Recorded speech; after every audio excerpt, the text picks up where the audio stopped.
Hey, Joel Shake here, ready to teach you all about an introduction to HTML. So what we're going to do today is we're going to learn all about the basics of HTML. HTML is the language that we use to program web pages.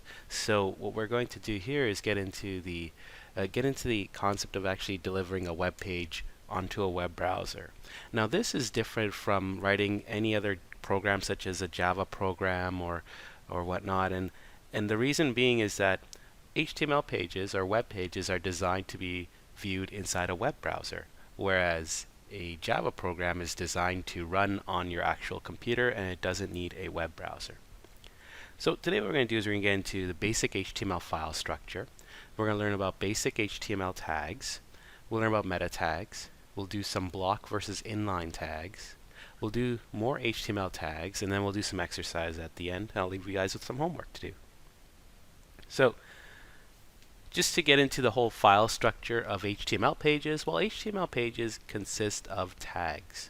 Each tag serves a purpose, and the browser uses these tags to create a visual representation of a web page. So like I was saying earlier, basically the web page file has a whole bunch of tags that a web browser can understand and interpret into something that you would see on the screen. Now let's look at some basic HTML tags here. So HTML tells the browser where HTML begins. So each file starts with a tag like this that says HTML.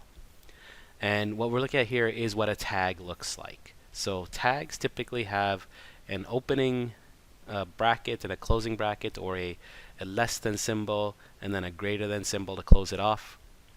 This is typically how it looks. Then we have head. Head is the next tag that you'll see, which tells the browser to display content that does not appear on the actual page. Now what does that mean? That means that we can use the head tag to say, here's some configuration we want to do on the web page. Examples of this would be CSS. So we're going to learn about CSS in a future video, but CSS, just to give you an idea, is the language we use to show how to display the information, or basically in really simple terms, to make things look pretty. So we use HTML to deliver the information to the screen, but we use CSS to make it look pretty. That's the difference. So if you look at a website like Best Buy or Amazon or whatnot, if you took away the CSS, it would just be bland black and white text. And you may have seen this sometimes. Sometimes you'll load a web page and you'll see just black and white text. No color, nothing. But this could be a website that typically looks pretty, like Amazon. And what may have happened was the CSS file didn't properly load. So we use head, getting back to things, we use head to display, to configure the page and to tell us how to display it, how to make it look pretty, among other things. Another thing would be the title link. So we could use the title tag to specify at the top of the window what title to put for the web page. So you may see, welcome to Amazon.com, for example, at the top on the tab part of your web browser. The body tag tells the browser that all the content must go here. And so what that means is that we're going to put all of our information inside the body tag. So the head tag will say, how do I configure this web page? And the body tag is, what do I put in this page? So what content goes here, right? Now the next, an odd looking tag, are these bracket exclamation mark with 2 dashes, and these are used to specify comments. So the reason we have comments, and this is a very common thing in programming, is that we use comments to tell ourselves what we're doing. And here's the reason. It's because 6 months down the road, we won't remember why we coded something. It's hard enough maybe to remember what we did yesterday, right? But imagine 6 months down the road. Now another reason is, suppose somebody on the job takes over for our code, right, and wants to continue on with our code and add to it or modify it or whatnot. Well, they need an understanding of what you are doing. Reading code alone is quite often not enough. And so having little messages that we write to ourselves or to our colleagues and coworkers inside comments is very useful. And comments exist within all languages, whether it be Java, C++, or HTML, right, or JavaScript, whatever language it is, there's comments, and they're very commonly used. So we use comments to tell ourselves what we're doing here. Right? So for every action, there must be an equal and opposite reaction. So for every tag that I define, or that we define, known as an opening tag, you must define a closing tag to tell it we are done this part of the command. A closing tag is the same as an opening tag, except that it has the slash inside of it. So let's look at some examples. So when I open an HTML tag, I need to have a closing HTML tag. When I open a head tag, I need to have a closing head tag. When I open a body tag, I need to have a closing body tag. And when I open a title tag, I need to have a closing title tag. So let's take these 4 tags to begin with, and let's see how they would work on a web page. Now, you may be wondering, well, how do I create a web page now? I've seen all these tags. Well, what do I do? Well, I'm going to use simple Notepad, right, to write up a web page. So let's look at this next example. And what we're going to create this together. This example has HTML as my opening tag, head with a closing head, body, closing body, and we're going to just have the simple text, this is my first page. So here's what we're going to do. We're going to open up Notepad, and we're going to start off with this information here. So we're going to say HTML. I'll put my closing HTML. Now, a lot of errors come from simply forgetting our closing tags. Now, the nice thing about HTML, the language itself, is that the browser will try and accommodate you as much as it can. It'll try and put the page or render the page onto the browser as best as it can, even if you make mistakes. But unlike other languages like Java and C++ and C# and stuff, they will outright reject your app and or your code and ask you to fix it. So the nice thing about HTML is it's very relaxed, but it's good to put our closing tags right away. So we have HTML, put head, put a closing head. Now you may be wondering, why am I moving my tags over? Well, we'll also put our body here as well. Now you may be wondering why I'm doing this. Well, in coding, it's very important that our code be as readable as possible. And the reason we do this is that this makes it easier to read. So tabbing every time we open a new block is a very powerful thing. So let's finish this thing off and just say this is our first page. And that's it. Now, the next step is to display this.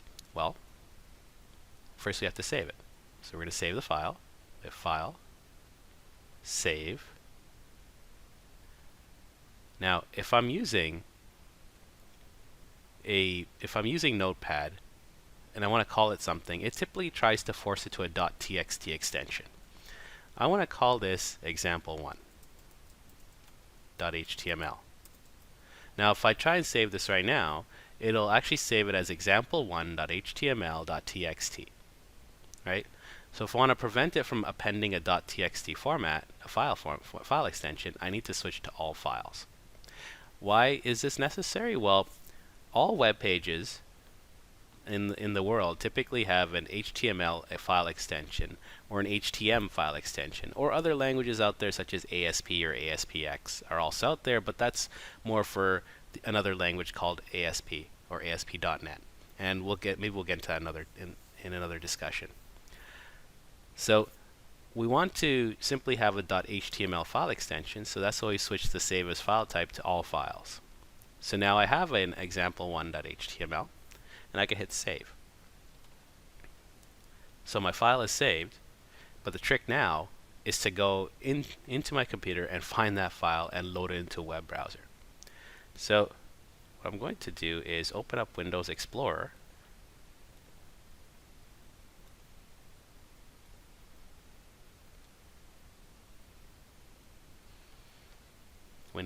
I need to navigate to where this file is, right? So I need to know where I've saved it. So it's important that now, as we're learning to program, that we understand our computers and how files are laid out. We could throw things onto the desktop, but after a while it'll get messy. So we want to organize our files in a way that we can work with it.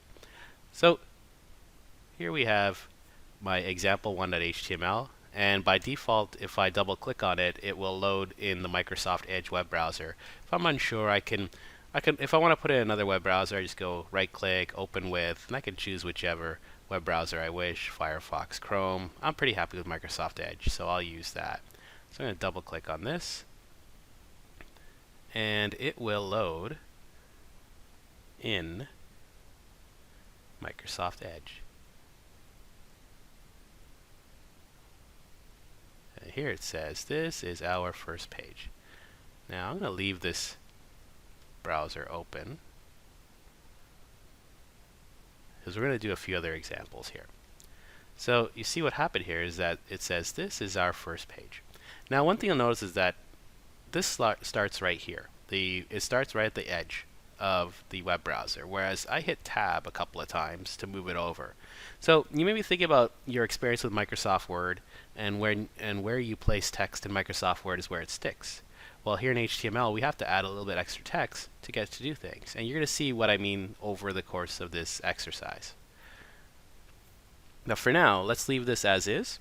Let's go back to the slides.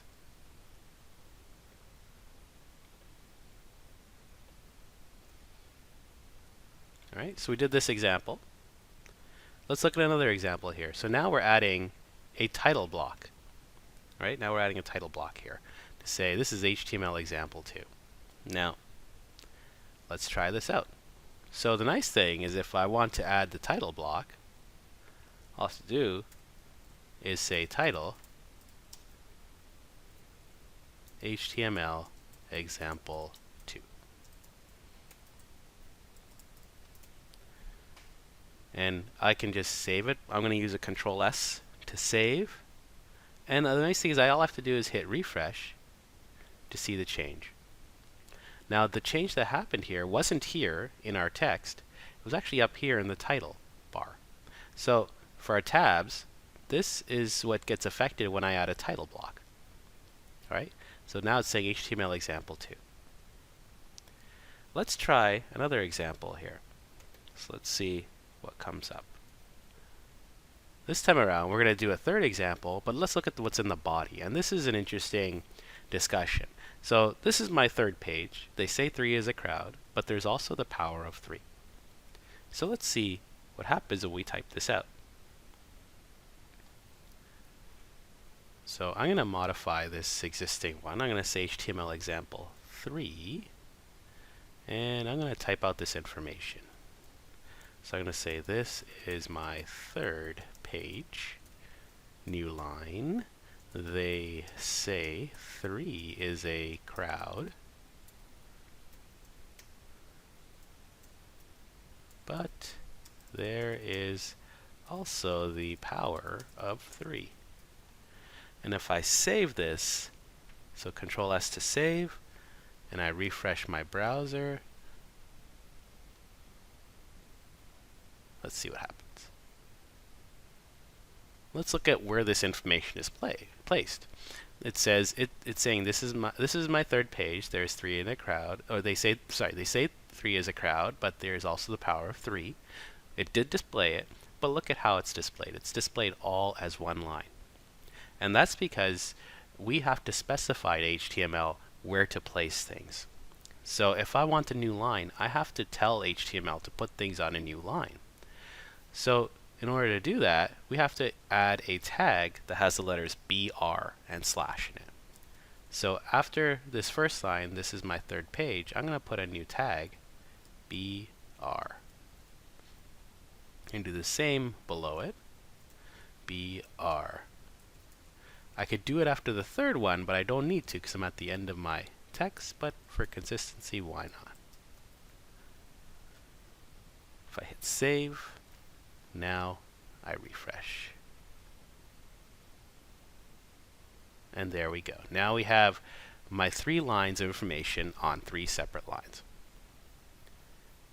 So now we've looked at a very basic example with some very basic tags, HTML, head, body, and the BR tag. What's next is for you guys to try out something.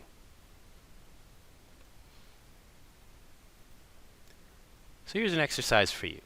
Write an HTML page that describes 3 things that you did over your last holiday. And so what you're going to do is you're going to pause this video, take a moment, and try out this exercise.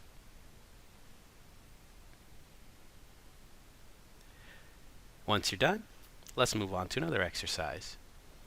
Write an HTML page that describes 3 of your favorite foods. So take a moment, pause this video, and try this out.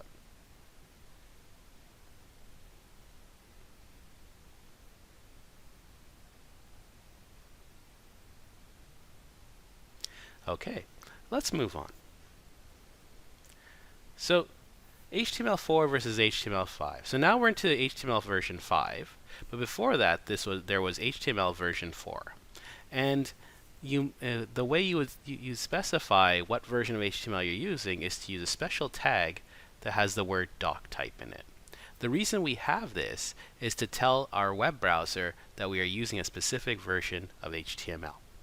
So here we have doc type HTML, and this is when I specify to the browser we're using HTML5. But in previous versions of HTML, in particular HTML4, we had doc type with some extra information in it. We will never revisit HTML4 in this video, but just to give you an idea, if you ever see something like this, don't be too confused. It's typical. So let's look at 3 types of HTML4 that they had created. So the doc type tag is actually an instruction that is sent to the browser. It's not even a tag, it's an instruction. And so let's look at the different types in HTML4. So there are 3 types of HTML4. There's HTML strict, there's HTML transitional, and there's HTML frame set. HTML strict basically says that we want to contain only all of the HTML information, elements, attributes that exist only for HTML4 and no other version of HTML. And the doc type command for that would be what you see here on the screen. Very long and confusing. Doc type transitional would be HTML4 transitional is the version that allows all kinds of elements, attributes, even the previous versions of HTML. And this is the way the doc type looks for that. Frame set, this is what it looks like for frame set. But suffice to say, we're not going to get into any of these in HTML4 here. Let's go back to the world of HTML5. So this is how we would modify our current web page to tell it what version of HTML we are using. So let's see what happens when I add this piece of information in. So I want to tell it doc type. Doc type always goes at the very beginning of your web page. So I'm going to insert a line here, and I'm going to say doc type HTML. And I'm going to save it, and I'm going to refresh. And you'll see nothing has happened. No change has occurred. But it's telling the web browser that, hey, I am using HTML5. Let's move on.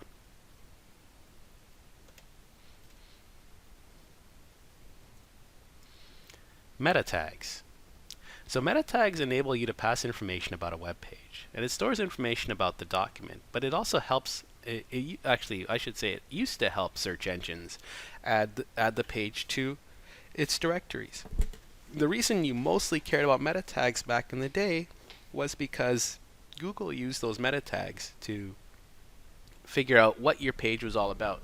But recently, Google invented better algorithms that actually read your information on the web page before determining how to classify you. What does that mean? Well, think about the last time you did a Google search. You went and you typed in DVD players.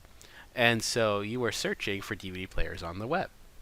And it would come up with maybe hits from Amazon and Best Buy and all the other electronic companies out there. And basically, Google would refer to those pages based on what meta information they put in. So in particular, let's look at some examples. So in particular, the last example here, meta name equals keywords, content equals programming, web, database, and networking. This last example is actually how you add keywords to your web page for Google to better find you. But this no longer is the case because Google realized, well, people were adding keywords here that were completely unrelated to their web page. So they stopped that practice and they started actually basing it on the actual information that you put on the web page and classifying it that way. So now it's a bit more challenging to get ranked on Google. So let's look at an example here. So here's an exercise. We're going to modify the recent exercise to include meta tags. Well, let's try it out. So the way I would add a meta tag here would be to add it to the head block. That's the best place to add it. So I'm going to insert a new line here, and I'm going to say meta. I'm going to say name equals keywords, and I'm going to say content equals, and let's see, 3 would be a good word to have here, crowd, nice new line, power, and I could put a whole bunch of other things, right? But I'll just end it here. So now I have 3 items that Google could have used to rank this page. So those are meta tags.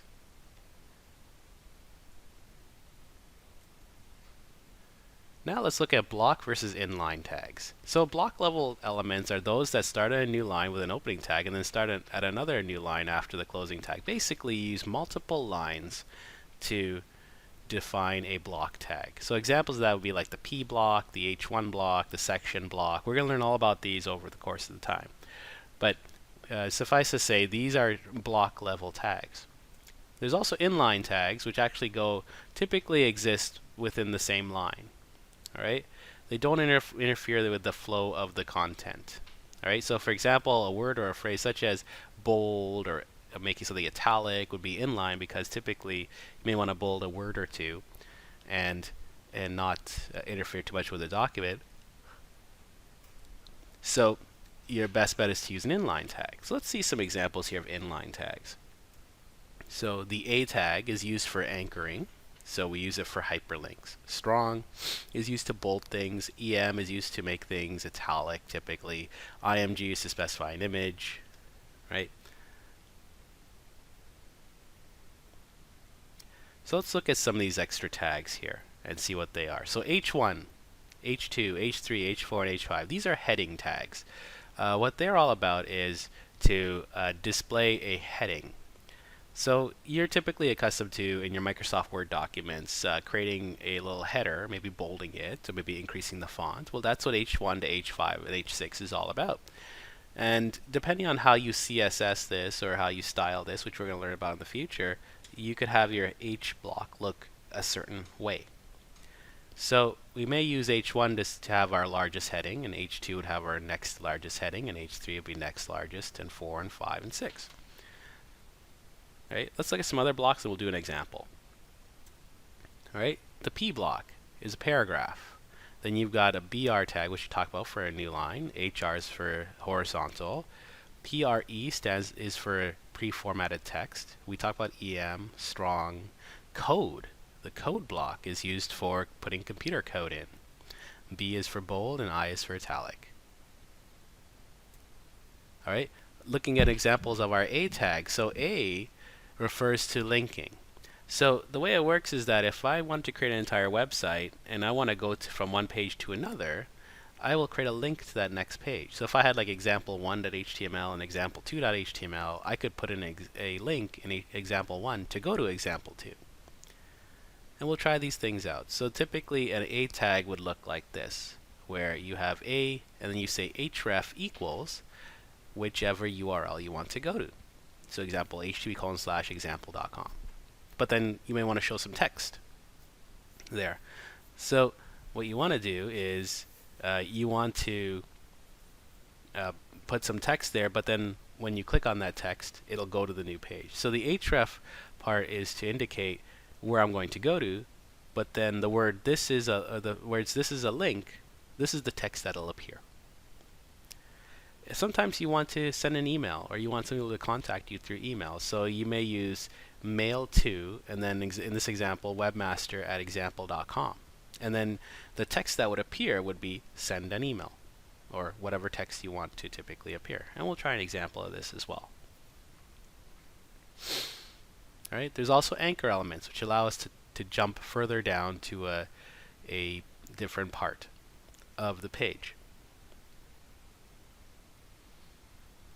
All right, we have list elements, so ordered and unordered lists. So these are your bullet points. So in Microsoft Word, you would typically click on the bullet icon, and you would have your bullet points displayed nice and easily. But here in HTML, we have to actually explicitly say our bullet points. So we're going to use the UL tag for bullet points and the OL tag for numbered lists. So like 1, 2, 3, 4, and so on.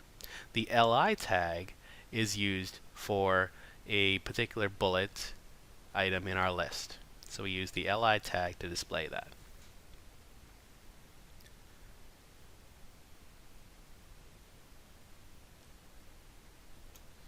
The last thing we'll talk about is our tables. So tables are very useful for displaying information in a certain way, or just even to design your web page in a certain way. So let's look at how tables are done and why they're done. Well, think back to your spreadsheets. So last time you used Microsoft Excel, you wanted to create a chart with rows and columns. Well, that's exactly what we do with tables. We'll create rows and columns of information. Another approach is even to just organize our information in such a way that we can see it nicely. Sometimes we want to have 2 columns of information. We can use a table for that as well. So we typically use the table tag. We could show lines around our table using border equals 1. That's one way to do it. If we want to have headers, which may show some pre-formatted text, we'll say TR as our opening row. All right, and then we'll say TH for table header. So we use the tag TR to say we're opening a new row. Then we're going to use TH to specify this is what's going to go in this particular cell. Then we close that TH. And if we want another column, another cell in our column, then we'll open another TH, and we'll close that TH. And we'll do the same for all the different columns we have. Then we'll close that row. We're using a closing TR tag. Then we'll open a new TR tag, open a new TD tag. Now TD is the typical tag we use to specify a cell. All right? We use TH for headings, but we only use that the first time. After that, we're going to use TD all the time. So if we want to open a row, we use TR to say new row. And then we want to open a cell, we're going to say TD. All right? And so TD will then display a new cell. We'll put some text, we'll put some information, whatever we want. Close that TD, open a new TD, and display another cell as well. All right. When we're done, we close off the TR, and when close off the table, and that's how a typical table looks. Now let's look at an exercise here. So knowing what we've done already, let's see. So now we're going to modify exercise 1 to put each item in a separate H tag. So let's go back to our first exercise and see how we're going to play with the H tags, the H1 to H5. So let's see how it looks. So we're going to say H1, and we'll say this is my title. And let's save it and refresh our browser.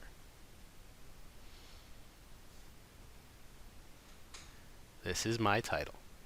Now what if I use H2? I have to have a closing H2, and I save it. Let's see what it looks like. Got smaller. H3.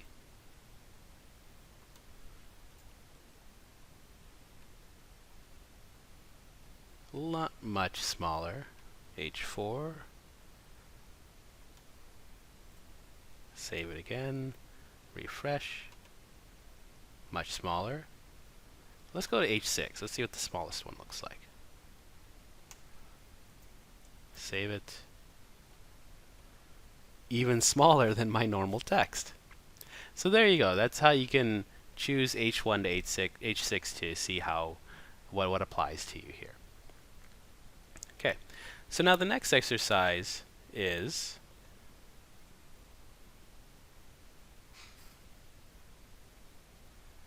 To create a new HTML page to list your favorite movies and TV shows, put them in ordered lists and put both lists into a table that shows it side by side. So in order to understand how we do a list, let's actually do an exercise of this first. All right. So let's look at this, what we have here, before we go further. Okay, so I'm going to put this back to H1 just for consistency here. Let's actually turn this into a list. So I'm going to take out all of these BR tags and see how lists work. So I'm going to start with an unordered list.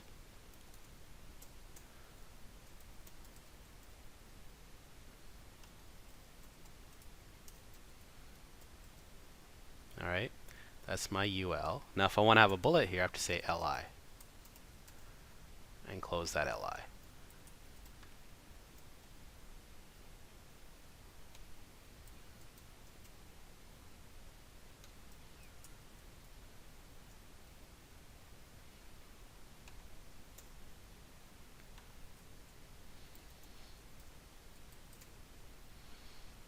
And close that LI. Now if I save this and I refresh, see what happens. Now we have bullet points. But what if I wanted to have an ordered list? OL. And I save this and I refresh. Now I have numbers instead. One final thing is, suppose we wanted to redirect to a website. For example, StarTrek.com. Let's say I wanted to have the words third page redirect to StarTrek.com. Well, I'm going to put an A tag here. I'm going to say A href equals http://www.startrek.com, and I'll have the words third page be my text, so I'll close my A here.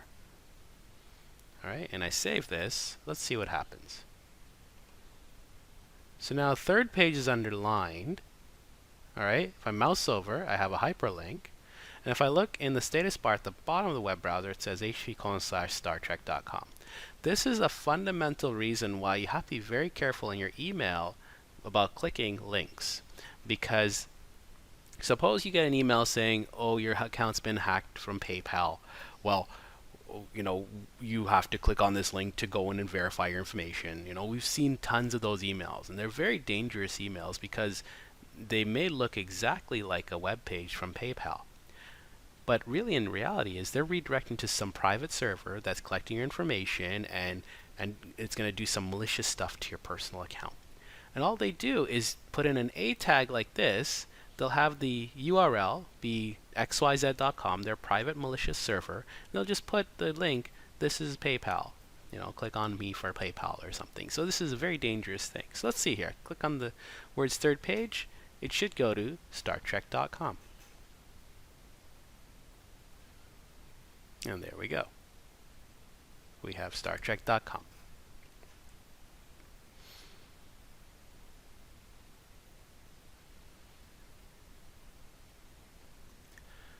For this last exercise, now what we're going to do is we're going to create a small table to display information. Tables are very powerful and very useful, and they're used everywhere in web programming. And so what we're going to do is we're going to take this last exercise here that says to create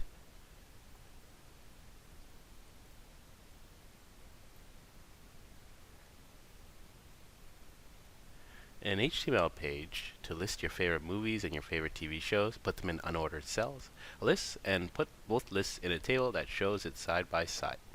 So that's what we're going to do here. We're going to basically take a list of TV shows and a list of movies and put them side by side. You'll find that as you are typing in things right now, things seem to want to go one above the other. Well, we can use a table to put things side by side. And the way things work in tables is that you can think of it like an Excel spreadsheet, in that we have rows and we have columns. And what we do here is we focus on adding information row by row.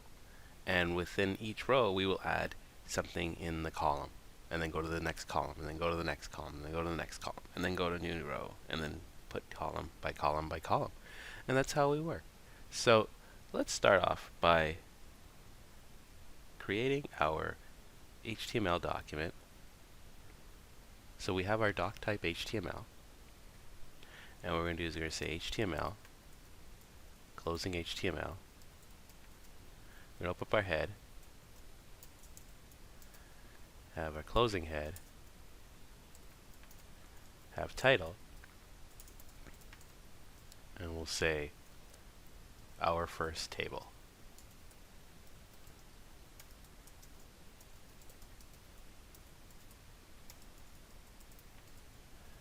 We'll open up our body,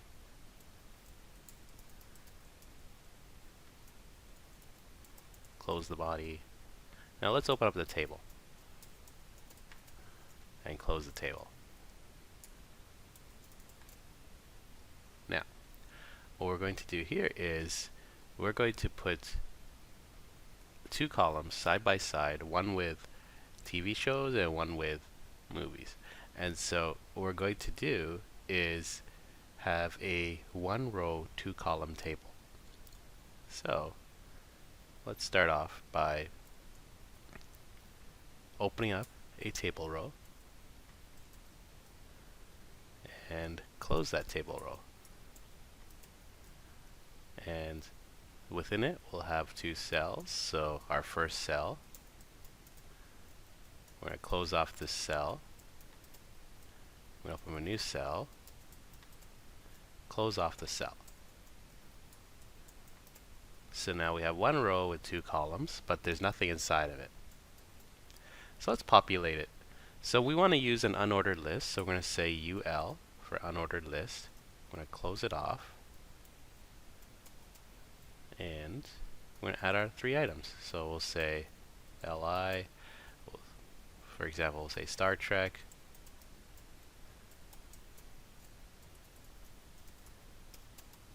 and we'll say Fast and the Furious,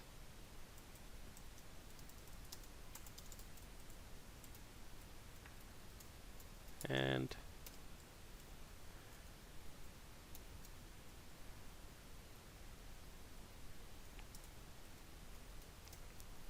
let's end off with Star Wars. Alright, that'll be my column of movies. Now, in the second cell that is, let's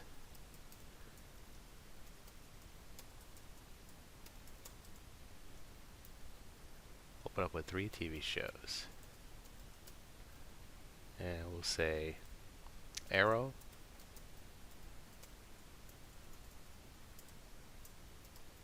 Flash, and we'll say Criminal Minds. Alright, so those will be our 3 TV shows. Now, let's view this web page and see what it looks like.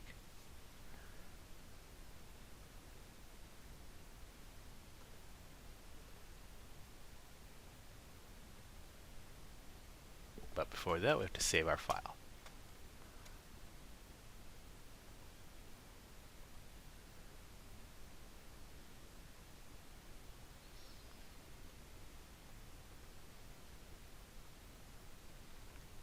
So I'm going to call it exercise5.html, and now I'm going to run this thing.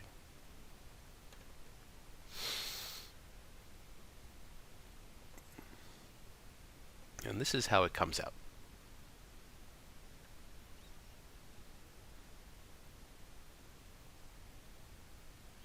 Alright, so you see here we have 2 pieces of information side by side, as opposed to one above the other. Without the table, without the settings in our table that we've done, we would have our list here and then our list right below. So it'd be one on top of the other.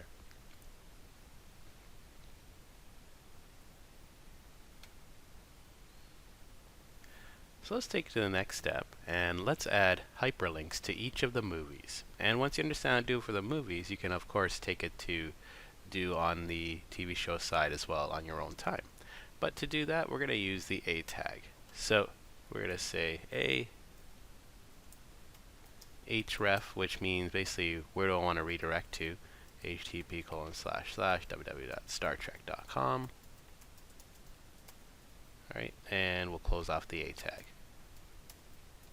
Now what's happening here is that when I call an A tag, it is basically saying we're going to turn this into a hyperlink. And if somebody clicks on this, then it'll redirect to the website in question. So what happens here is that href, whatever is within the double quotes for href, will be the website that we will go to when somebody clicks. But what are they going to click on? Well, they're going to click on the word Star Trek. So this is what the viewer sees, the one that's viewing your web page. They see the word Star Trek, and when you mouse over, you could even see on the status bar, you could see http://startrek.com. But when we click on it, it redirects to startrek.com. So we're going to do that for the other two. So we're going to say href equals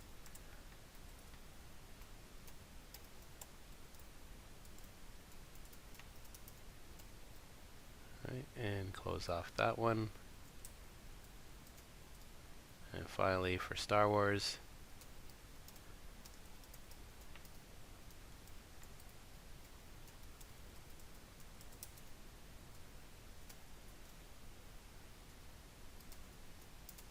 alright, and so now we have all three done. We save it, we refresh, and now they're underlined. So if I click on Star Wars, for example, it'll redirect to starwars.com.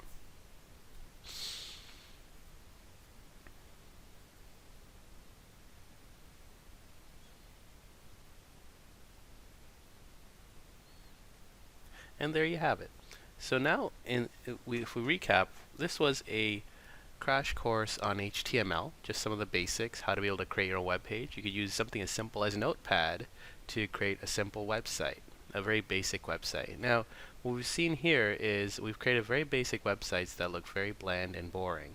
But as you can see from the website on the right here with Star Wars, they are very exciting, vibrant, and so on.